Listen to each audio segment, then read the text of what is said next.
Well, folks, they say everything's bigger in Texas. Do they? Is that true? Is that true? The deer or not? The deer are not.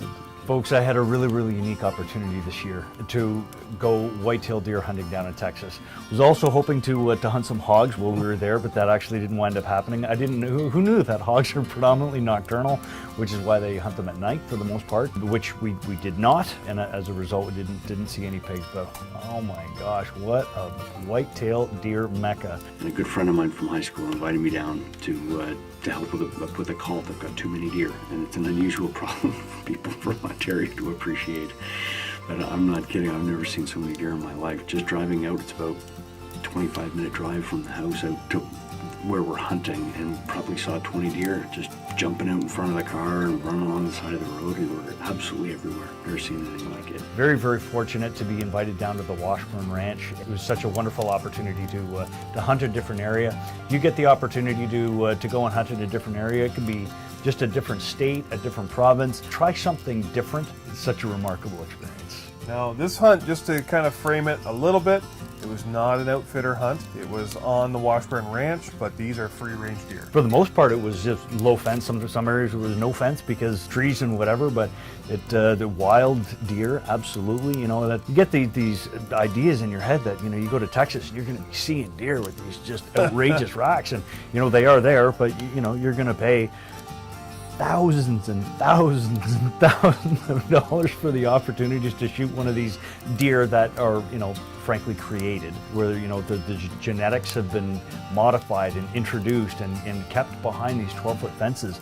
Driving through Texas area, you know, it's just see these high fences everywhere. And you can see exotic animals. Like, felt like I was in Africa at different points, because, oh my God, is that a gemsbok out there? And look, an impala, you know. And I'm in Texas, you know, looking through the ranches. The area that I was hunting is not a commercial enterprise by any stretch. It's just a property owner who's got a passion for the land and for the wildlife. There are different things that they need to do in order to be able to properly manage wildlife, one of which is feeding deer. I know that sounds sort of funny, but appropriate food and appropriate water are difficult to come by in the wilds of Texas, which I think is probably a good part of the reason why wild Texas deer are so much smaller than what we're used to seeing. I know Carlin got a very mature doe this year that was, you know, half again as big as the biggest buck that I shot down in Texas. And, so you'll see feeders, you'll see, you know, water tanks in some of these videos, and it's some question about whether or not it's ethical to hunt deer in that type of environment. I think each to their own. I think that some people will judge it, and I think as long as people are playing within the rules and, you know, making sure that, you know, taking ethical shots and not pushing the limits, but it's the way that they do it in Texas. And you know, feeding the deer and then being able to give them the appropriate water is all part of the herd management. If you ever get an opportunity to go to Texas, just do it. Now, the non-resident tag, you get 5 deer. How many turkeys?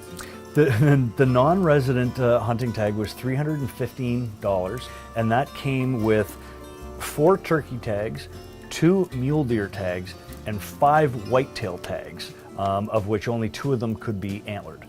So if you want to shoot 5 does, shoot 5 does. If you can't shoot any more than 2 bucks.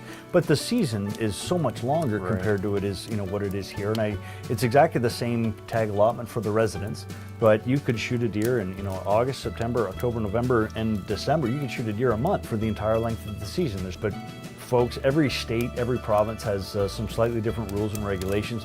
Read up on them if you are to venture outside of your home state to make sure you're operating within the rules. But wow, if you get an opportunity to go to Texas, just do it. It's fantastic. It's the last day, just tagged out now, and going to be